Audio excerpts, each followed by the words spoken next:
We're now going to talk about outsourcing and offshoring. And both of these are one of Friedman's flatteners. In the ICT industry, you cannot get away from either outsourcing or offshoring. But the truth is that outsourcing has always been with us. We do it ourselves. We outsource things like our food preparation and our dry cleaning, or things that we don't have any expertise in, like plumbing and electrical work. Businesses do the very same thing. And as we talk about outsourcing and offshoring, not everything can either be outsourced or offshored, nor should everything that could be outsourced or offshored should be. And we'll step you through that process in this lecture. Alan Blinder, a Princeton economist, developed a method by determining how many jobs could, in fact, be offshoreable. And we're going to walk through that process that Blinder developed. Blinder talks about whether or not something can be outsourced and offshored. Again, I want to distinguish between can and should, and I'll cover should here in a few slides. But if you work through Blinder's method, you come up with 4 possible categories, and those are from right to left here. We have Category 1, which is highly offshoreable, Category 2, which is offshoreable, Category 3, non-offshoreable, and Category 4, which is highly non-offshoreable. And so he steps through a decision tree that basically gets us to one of these 4 categories. And it starts with the first question of, does a person in this occupation need to be physically close to a specific U.S. work location? If they need to be physically close, if the answer is yes, then it's Category 4, highly non-offshoreable. So your dentist cannot be offshored, but maybe your tax accountant can. But we'll talk a little bit about that here in a moment. Does the person need to be physically close to a specific U.S. work location? If the answer is no, then there's a next question that needs to be asked, and that is, must that individual be physically close to the work unit? Does that occupation need to be with everyone else?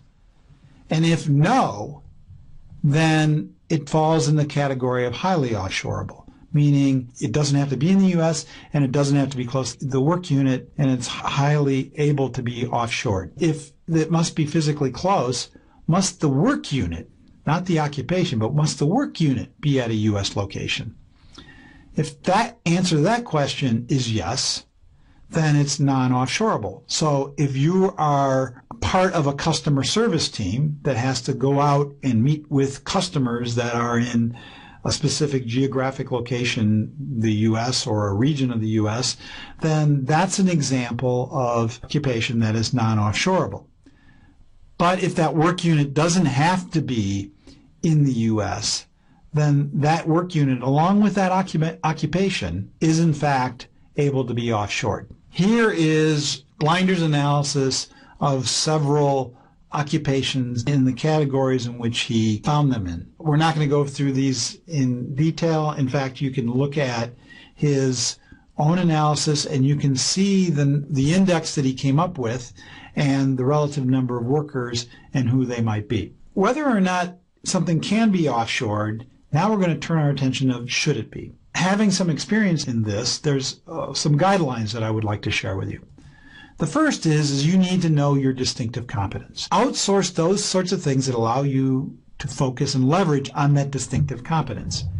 Meaning, if your distinctive competence is, let's say, you're a network operator, then what you want to do is focus your activities on those things that you do best. The things that are relative to operating a communication network, those are the things that you want to keep in-house and, in fact, not offshore. But will being good at payroll or accounts payable, will that make you a better network operator? Probably not. Those are opportunities. They are non-core to the business. Those are opportunities to outsource and offshore. And in fact, if you do that, that allows you to spend more time on the things that actually will distinguish you from your competition. You need to also outsource business functions that are both well-defined and stable.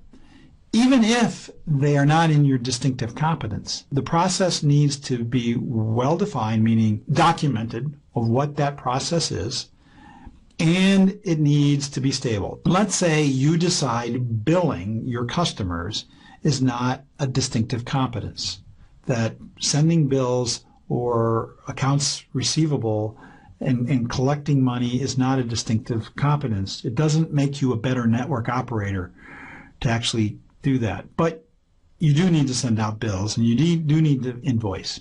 Well, before you outsource that, you better have that process and all those inputs that go into generating that input well defined, and that process needs to be stable. Because I can guarantee you, and I speak from experience, if you outsource those functions without having achieved a stable and well-defined process of inputs going into that process and expected outputs and what the metrics are, your outsource vendor is certainly not going to be able to do it either, and you'll be in big trouble. The other thing is, once you decide to outsource and offshore, you need to retain monitoring, measuring of that business process.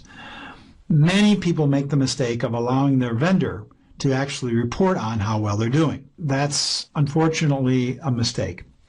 Now, I will say is that many people outsource and offshore with the intention of saving money, and in many cases you do.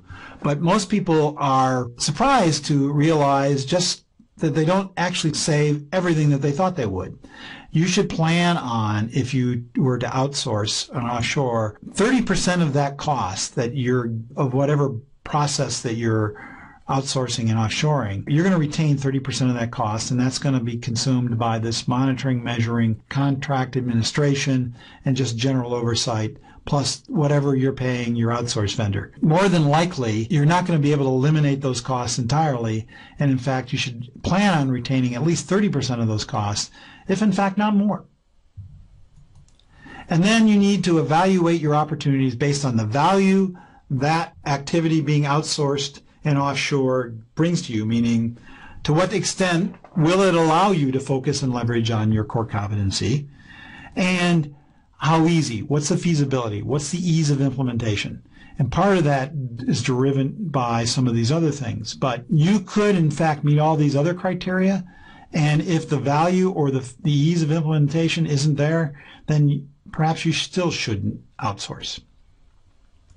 So let's talk about the value and feasibility matrix.